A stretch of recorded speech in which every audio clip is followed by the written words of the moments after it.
Hello everybody, it is John, and today I'm going back in time to have a look at an article that was written in 1981.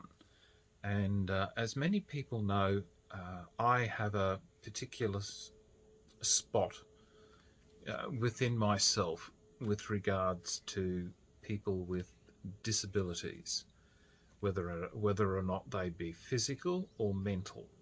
And it is on the whole very hard for people with these to be included within groups. Most of it tends to come around with the fact that a lot of people feel very uncomfortable with wanting to accommodate, not through maliciousness, but the fact that they themselves feel very uncomfortable with having somebody with a disability in a social context.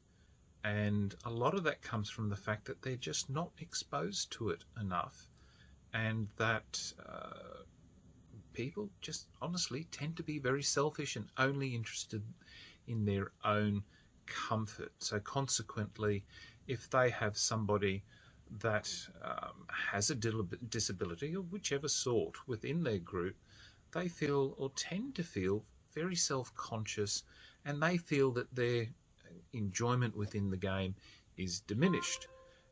And which is really, really sad, because a lot of people forget that, or seem to not take into account that many people with disabilities wish to be included within these social dynamics to escape what their disability has trapped them in.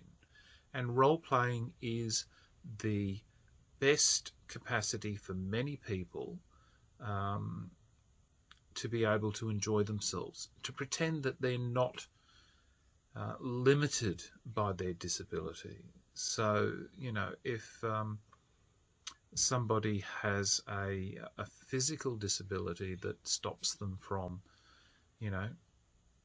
running around, or, being able to enjoy an active life, they, on the whole, enjoy role-playing a character that does not repeat the issues that affect them.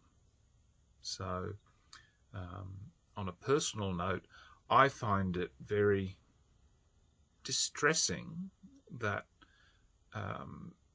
some elements within the role-playing society have pushed this advocacy of, for instance, wheelchair characters. And I don't know, but personally myself, if I was trapped in a wheelchair, I would not want to be role-playing a character in a fantasy world or science fiction world or whatever that is trapped and limited. There will be some people who wish to do that, but I think on the whole, most people are wanting to imagine what it would be like for them if they are not trapped by their disability. And with this, I've gone back and I've had a look at Dragon Magazine number 53 from September 1981. And this was in an article up on a soapbox, and it was called Adventuring with Shaky Hands, Where There's a Will, There's a Way to Play. And this was by Judith Sampson.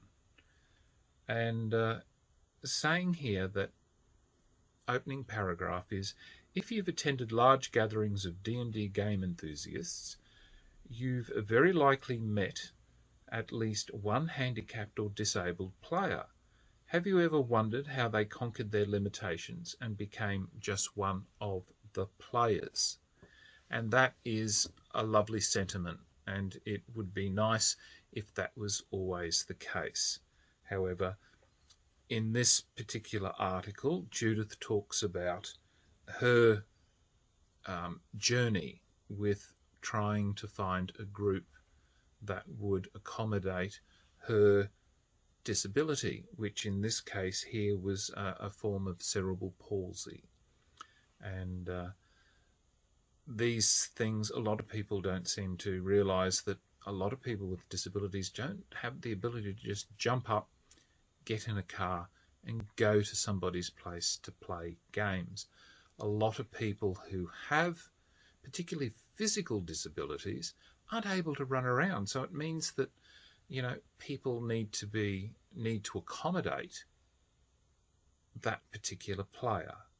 And so that has been highlighted throughout this particular article, is talking about Judith having to find a group and the difficulties trying to find people who are willing to accommodate and to accept.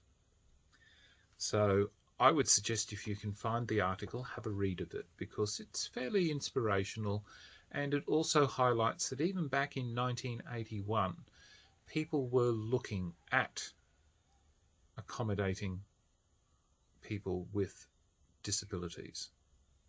And the article ended itself in its last paragraph by saying the D&D and AD&D games are attractive to handicapped or disabled players for the same reason that other people enjoy them. But to someone like me, hampered by hands and body that refuse to be reliable, running a fearless fighter, a nimble thief, a graceful elf, or a powerful paladin offers the opportunity to be resourceful and quick on one's feet for a while, which never happens in my all-too-mundane real world. Free, agile, and daring in spirit I play, but I can never forget that when the game's done, I face a much greater adversary than any DM can dream up, my bulky body. And I think that nicely sums up that people with disabilities like to role-play what it would be like to be unafflicted by their disability, and role-play gives everybody the opportunity to be able to do so. So look, thank you very much for your time, and until next time, signing off, the Honourable John.